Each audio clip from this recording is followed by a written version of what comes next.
आज न सुबह उठते ही स्नेहल के लिए टिफिन बनाने की जल्दी है, ना ही सलील को नाश्ता दे उनका टिफिन भेजना है, ना ही सब कुछ जल्दी जल्दी निपटा कर काम पर पहुंचने की मैराथन में दौड़ना है। आज रविवार जो है, सुबह से ही एक अजीब सी शांति व सुकून का एहसास लिए दिन का श्री गणेश होता है।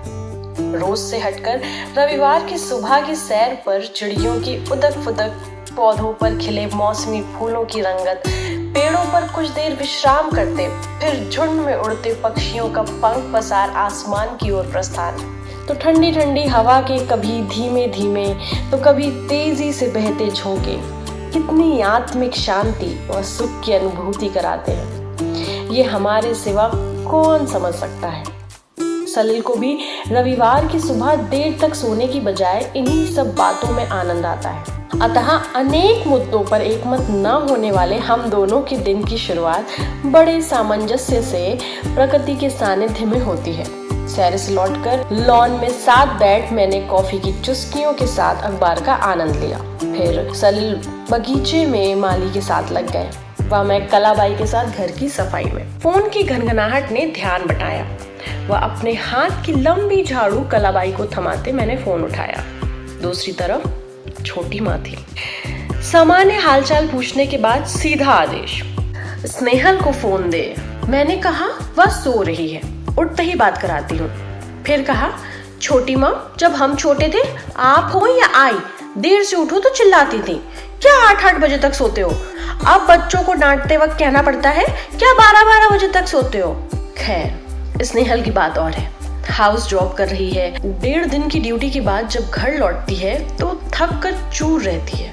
रात भर पेशेंट्स की देखभाल, फिर गायनी में पोस्टिंग हो तो कभी कभी एक पल भी आराम नसीब नहीं होता। पर ये सब उसने अपनी मर्जी से चुना है।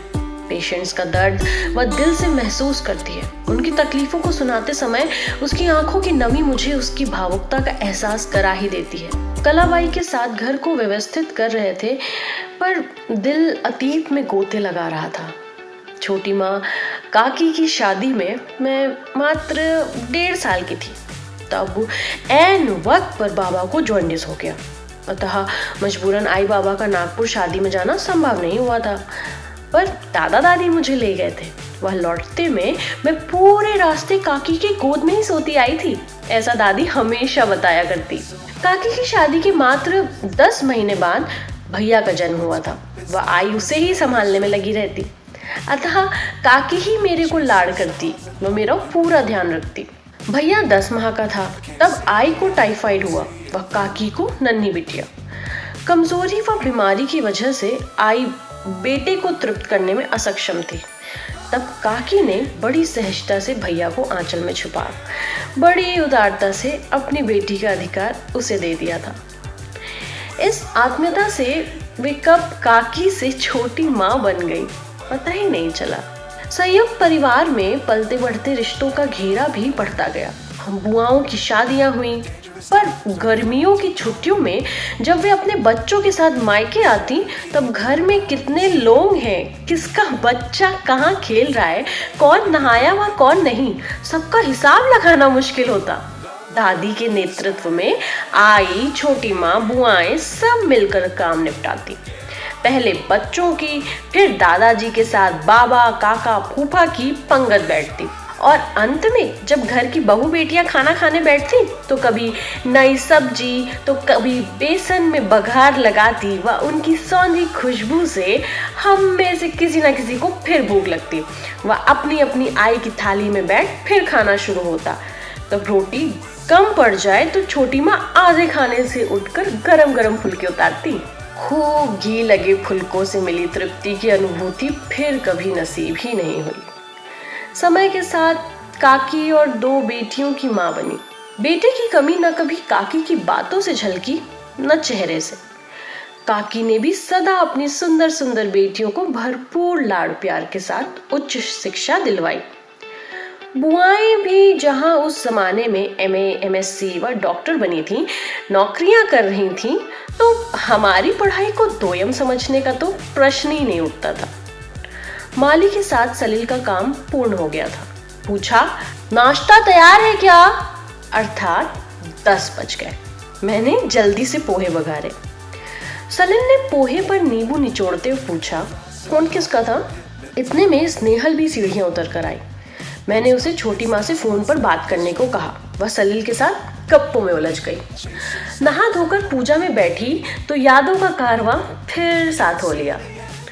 9वीं कक्षा में विषय कौन से लेने हैं, कौन सी फ्रॉक कब अच्छी लगेगी, सलवार सूट खरीदूं या बेल बॉटम सिलवाऊं, ये कोई भी दुविधा हो या सत्ता में इस साल कौन सी पार्टी जीतेगी का मुद्दा, किसी पिक्चर की कहानी किस मूल कथा पे आधारित है या किसी मूवी का डायरेक्टर कौन है, किस गीत का गीतकार संगीतकार कौन है या उसे गाया किसने, इत्यादि सारी जानकारी छोटी माँ को रहती।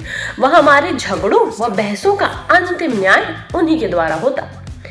छोटी माँ शादी के समय एमए संस्कृत में गोल्ड मेडलिस्ट थी। वह काका हिंदी में एमए तथा प्रोफेसर। उनकी आंखों की कमजोर रोशनी की वजह से उनके सारे कामों में छोटी माँ मदद करती।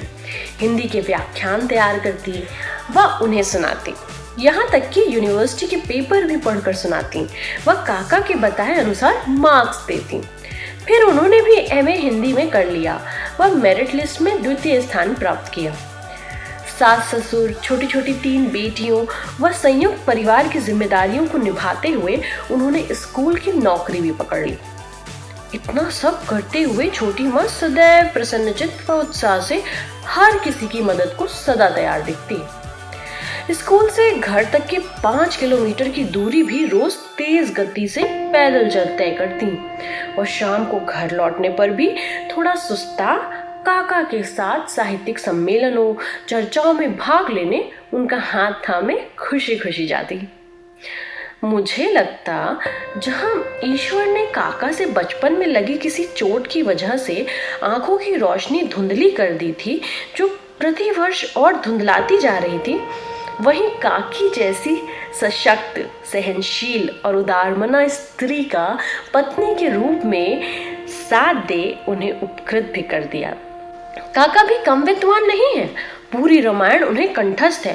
प्रतिदिन नहाने के बाद रामायण को छूकर बिना देखे अगली 4-6 दोहे व चौपाई गाकर ही उनकी दिनचर्या प्रारंभ होती है। विभिन्न प्रसंगों पर बातों ही बातों में दोहे व चौपाई से उदाहरण दे वे महफिल में जान ला देते हैं।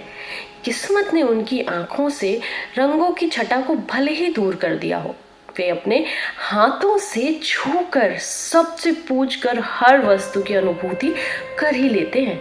फिर वह किसी की सुंदर साड़ी हो या गहना, घड़ी हो या घर। मुझे याद है जब हमारा नया घर बन रहा था तो उन्होंने इच्छा प्रकट की, मुझे तेरा घर कैसा बन रहा है देखना है। ये जानते हुए भी कि उन्हें कुछ नहीं दिखेगा, मैं उनका मन रखने उन्हें कार से ले गई। उन्होंने ईंट, पत्थरों, मलबे व सरियों के ढेर में से भी हर कमरे में घुसकर, दीवारों को छूकर, खिड़कियों व दरवाजों को टटोलकर हर कमरे की लंबाई चौड़ाई व पूरे घर को समझ लिया। बाद में सबको वर्णन कर चौंका भी दिया।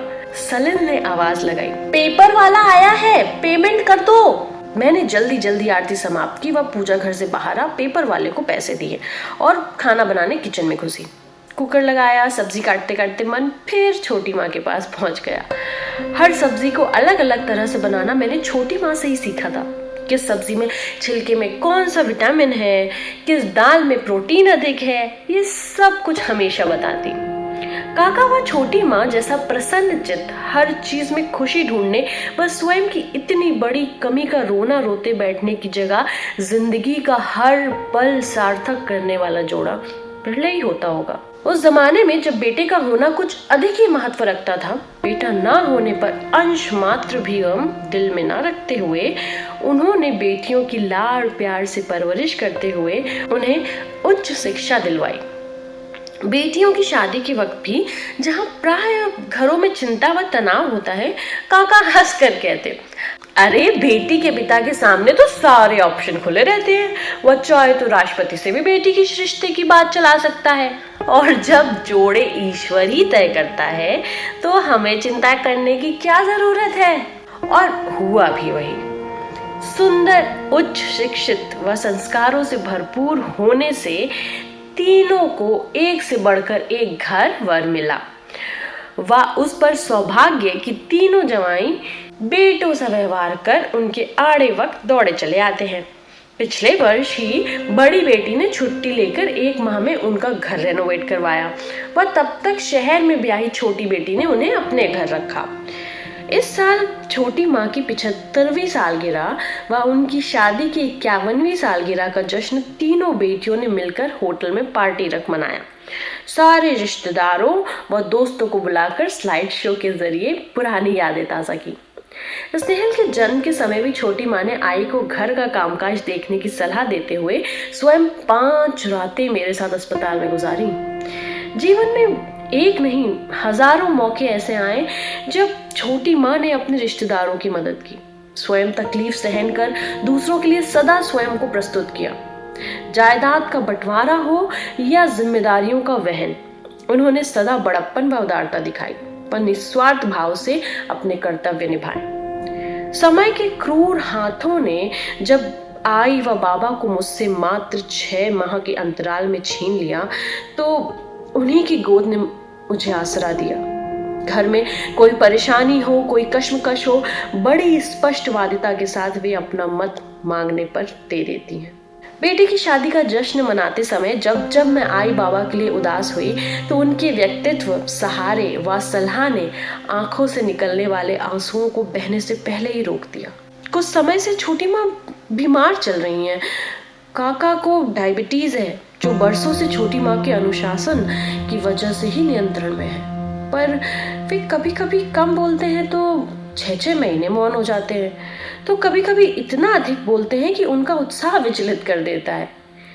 8 दिन पूर्व ही छोटी माँ से मिली थी तो वे कहने लगी, अक्सर औरतें सुहागने रहने के लिए व्रत करती थी, पर मेरी ईश्वर से प्रार्थना है कि इनकी जिम्मेदारी निभा कर ही मुझे तेरे पास बुलाना, मैं पहले आ नहीं पाऊंगी। उनकी ये बात सुनकर मैं अंदर से हिल गई थी।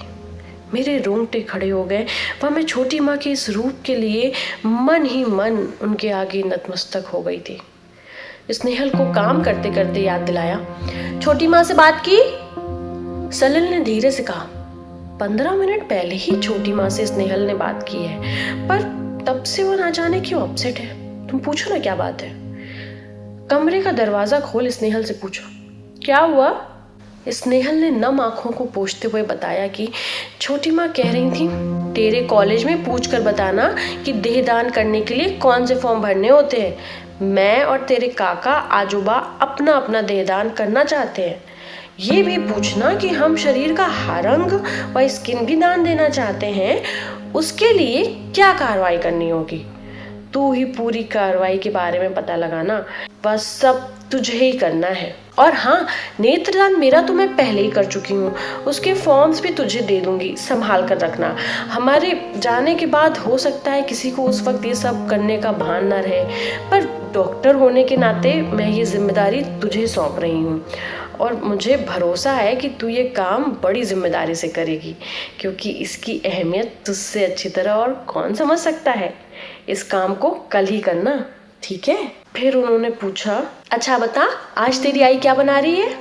कुछ अच्छा खाने का बड़ा मन है। स्नेहल कह रही थी, आई आज समझी हूँ कि तुम सब छोटी माँ का इतना आदर क्यों करते हो।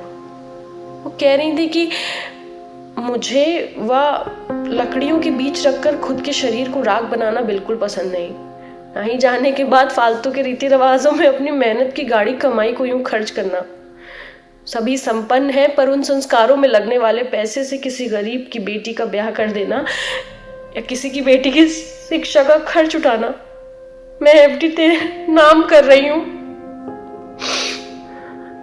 अपनी नम आंखों को पोंछने की बारी मेरी थी, पर मैंने खुद से कहा, शाम को दही बड़े लेकर छोटी माँ के यहाँ जाऊंगी।